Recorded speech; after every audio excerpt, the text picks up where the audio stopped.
Seja bem-vindo ao Esculápio Cast, o podcast para médicos, estudantes de medicina e apaixonados pelo aprendizado na arte de cura.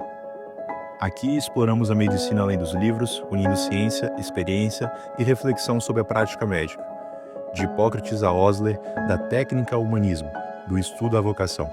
Este é o seu espaço para crescer como profissional e como pensador da saúde. Prepare-se para mergulhar no conhecimento. O Esculápio Cast começa agora.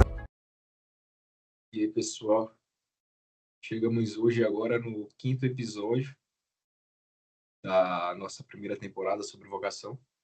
Hoje vai trazer um tema muito bom, com uma figura aí ilustre da medicina que todo médico deveria conhecer.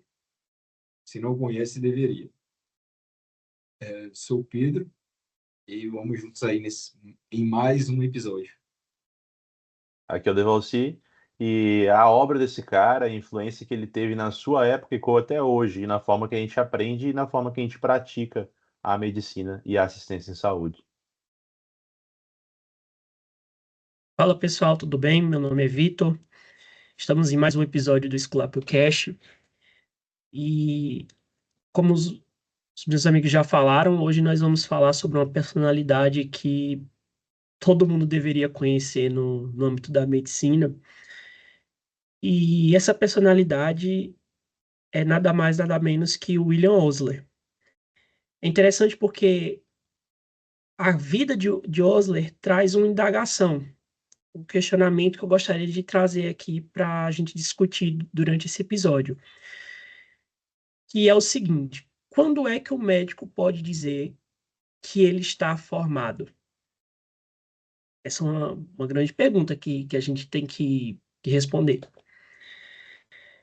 E nós estamos numa era da inteligência artificial, nós estamos também numa época em que nós temos uma facilidade muito grande de compartilhar e de ter acesso a guidelines, a protocolos, mas a impressão que nós temos é que quanto mais a gente acumula, quanto mais conhecimento a gente tem disponível hoje em dia,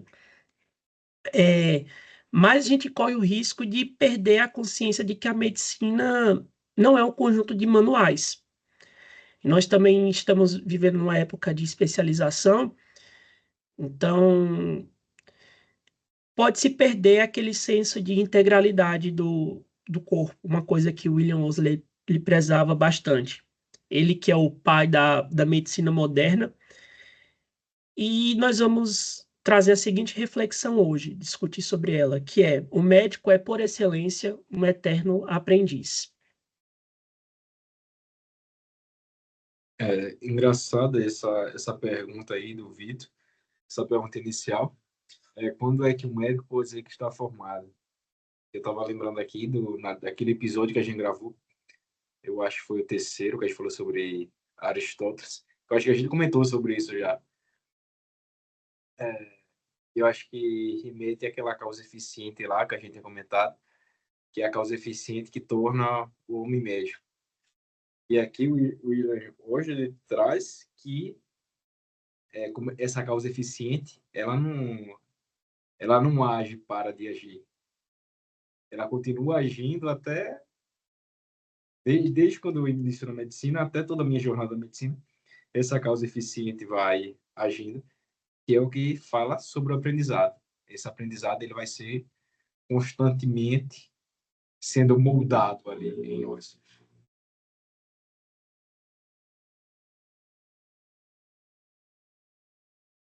E entender esse legado, essa influência do trabalho desse homem, é necessário primeiro saber quem foi esse cara, William Osler. Ele nasceu muito tempo atrás. Ele era canadense, filho de um pastor anglicano, e desde cedo ele já tinha uma curiosidade científica já instigada pelo meio dele, e um olhar, não diria humanizado, mas voltado para o humano e para a vida, o funcionamento do ser vivo. E na pessoa do ser humano, ele teve um contato com alguns professores que aproximaram ele da ciência da patologia, da observação direta, e ele teve uma carreira muito ampla e longa. Ele passou por várias universidades, desde a Pensilvânia até Johns Hopkins, e ao fim da sua vida ele esteve em Oxford e publicou vários livros. Ele criou a forma como a residência médica e o ensino médico é hoje em dia e influenciou gerações inteiras, décadas inteiras, eu diria até quase muitas gerações de médicos. E mais do que livros, mais do que cargos que ele possa ter acumulado ao longo da vida, o que ele deixou de mais importante foi sim uma forma de ver, de enxergar e de praticar a medicina que temos hoje em dia, que é uma forma que não só é provocativa, mas que inspira a autonomia de cada um e que inspira a vocação de cada um, o chamado de cada um a esse aprendizado. E aí a gente vê o método Kogleriano, né? Como se fala. O paciente como o livro. O paciente é o livro que a gente aprende. Antes de aula, a gente tem uma medicina, um ensino médico, que era muito teórico. A gente tinha ali longos livros de medicina e assim se aprendia a medicina também. E era muito tempo com livros, mas com pouco contato ali com o paciente. E a gente sabe hoje, a gente que passou pela graduação em medicina, e o Devossi já acabou, sabe que a gente aprende medicina de verdade quando a gente está com o paciente. Você estudou nos livros, artigos, aulas, mas nada se compara ao paciente. O paciente é esse livro verdadeiro. Então, ele defendeu mesmo esse ensino beira-leito. Esse ensino que ele não parte de uma sala de aula, mas ele parte do paciente. O livro, ele me ajuda, os conteúdos teóricos, com certeza, ele me ajudam a estudar aquilo ali, mas o paciente, que é o verdadeiro livro. Então, ele mudou realmente esse paradigma, né? E ele tem até uma famosa frase que fala assim, estudar sem livros é navegar sem mapa. Estudar sem ver pacientes é não navegar. Acho que essa frase aí, ela resume tudo. Isso também até me lembra uma experiência pessoal. Eu estou acompanhando um paciente agora, um paciente com anemia falciforme, e que está com uma síndrome torácica aguda. Eu tinha estudado isso semana passada. Assim, nunca tinha nem ouvido falar dessa síndrome torácica aguda. Aí eu estava estudando lá e acabei vendo essa síndrome. E fui estudar. E ontem, quando eu cheguei no hospital, tinha um paciente com essa síndrome. Não tenha dúvida, eu aprendi muito mais com o paciente do que aprendi em artigo, em pesquisando. A partir do paciente ali, eu guiei o meu estudo. Eu fui pesquisar mais. Mas o verdadeiro livro ali era o paciente. Minha percepção antes do paciente da síndrome e com o paciente é completamente diferente. Eu acho que vocês têm essa experiência também de ter esse contato com o paciente com alguma doença e antes ter só conhecimento teórico. Como muda a nossa perspectiva daquilo? Muda completamente. É como você tivesse ali na superficialidade e de repente você aprofundasse.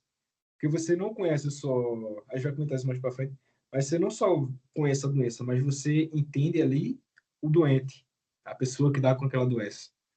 Então, acho que isso é o que é o mais inovador aí do método o Schleriano. Isso que você falou foi muito interessante, porque eu também já tive algumas experiências assim de aprender mais com o paciente do que lendo o livro. E às vezes é aquele tipo de coisa, é a riqueza de detalhes que o próprio paciente ele tem. A forma do paciente se expressar, de dizer como é que os sintomas estão se manifestando. Então, até mesmo o curso natural da doença, que a gente pensa que vai ser aquela coisa fixa de livro, e na verdade o paciente pode ter um sintoma a mais ou ter um sintoma a menos ali. Então, cada paciente com uma caixinha de surpresa. Isso. E um outro ponto da vida de William Osler é que ele via o médico como um eterno aprendiz. Inclusive, tem até uma frase muito famosa dele, que ele dizia que o mestre eficiente não é aquele que despeja conhecimento em recipientes vazios, mas é um estudante sênior que vai ajudando ali outros estudantes. Então, médicos, para ele, médicos formados, eles não deixavam de ser estudantes. Eram apenas estudantes que eram mais experientes. E esse é o modelo clássico, né, da residência médica. Assim, são médicos que estão ali em processo de estudo, estão aprendendo também com médicos que a todo tempo estão se atualizando, se capacitando cada dia mais para poder oferecer o melhor. Então, isso parte de um espírito de humildade intelectual. Acho que o grande segredo é esse. Não dá para a gente entrar na soberba de dizer eu já sei tudo, já estudei tudo sobre infarto agudo no miocárdio, então eu não preciso aprender mais nada. Decorei todos os guidelines possíveis, então não tem mais nada para poder aprender.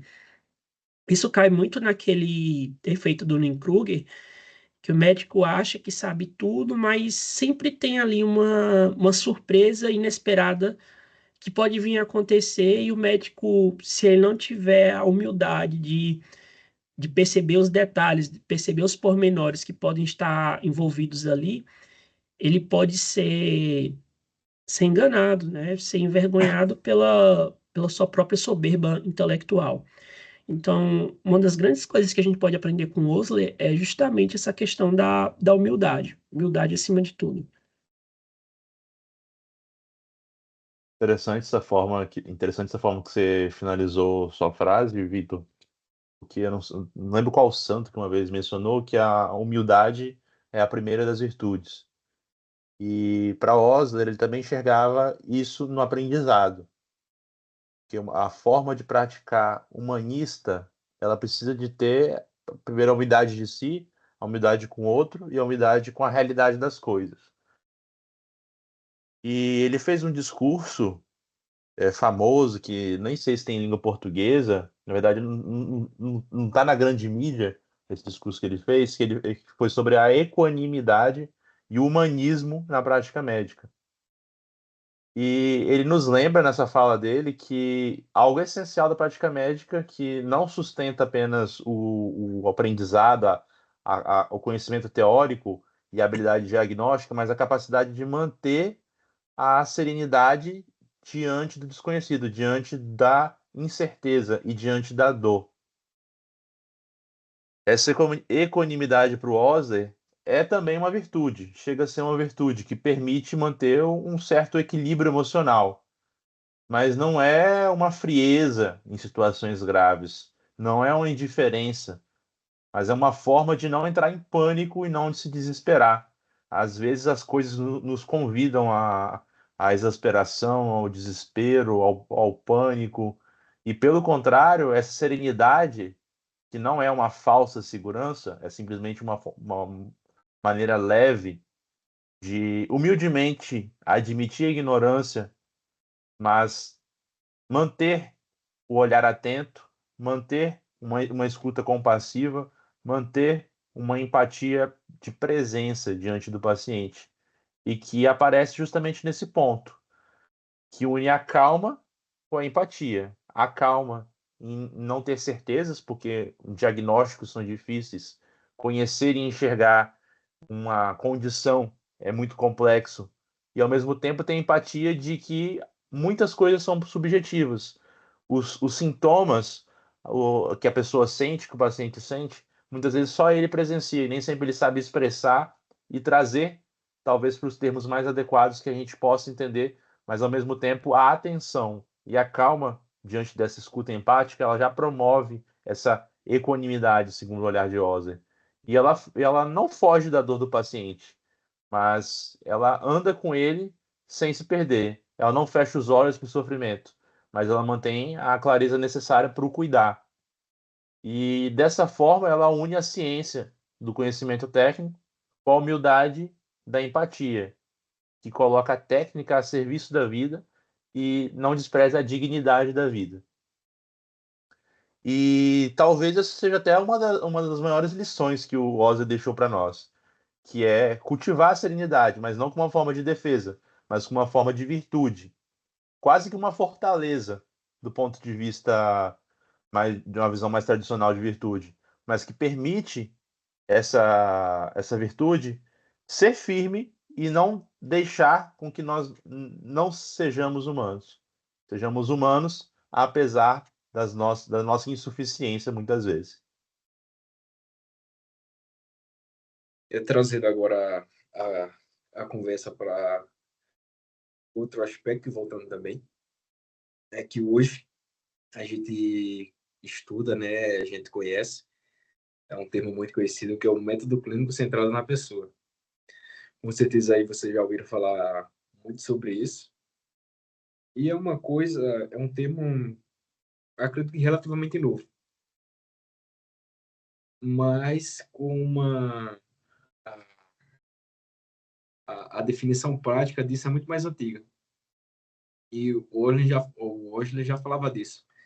Tem uma outra frase dele, que é muito conhecida, que ele fala assim: o bom médico ele trata a doença, o grande médico trata o paciente que tem a doença. E isso é a definição do método clínico centrado na pessoa. É você partir, é, é você ver o paciente, não ver a doença. É você não falar, por exemplo, vou vamos operar no joelho. Não, você não vai operar no joelho. Você vai operar o paciente que tem aquele problema lá no joelho. Você não está operando no joelho, você está operando uma pessoa. Então, parece a mesma coisa, parece simples, mas não. Porque você parte do paciente. O paciente é a figura e não a doença que ele tem ali. E isso também, voltando para o paciente que eu estava falando, é aquela história que eu estava falando com outro paciente da anemia falciforme. Eu vejo o paciente, mas eu não estou olhando, quando eu for fazer a visita lá no leito, eu não estou olhando a anemia falciforme, não estou olhando a síndrome torácica aguda. Eu estou olhando o paciente que ele sofre com isso. Eu estou vendo ali a dor, o paciente ali agonizando de dor, só tomando morfina, sofrendo. Isso muda completamente essa visão. Então, esse eterno aprendiz aí que hoje fala, nós aqui, enquanto futuros médicos ou médicos, a gente não é alguém que só lê artigos, mas a gente é alguém disposto a aprender com esses pacientes. Aprender com base nos pacientes e depois a doença, e não a doença como a base ali. Então a gente tem que escutar, compreender e se deixar também transformar por esses encontros. Por esses encontros beira-leitos, eu acredito muito nessa medicina beira-leito. Eu acho que não tem comparação um aprendizado médico nessa medicina beira-leito. É um aprendizado muito mais exponencial.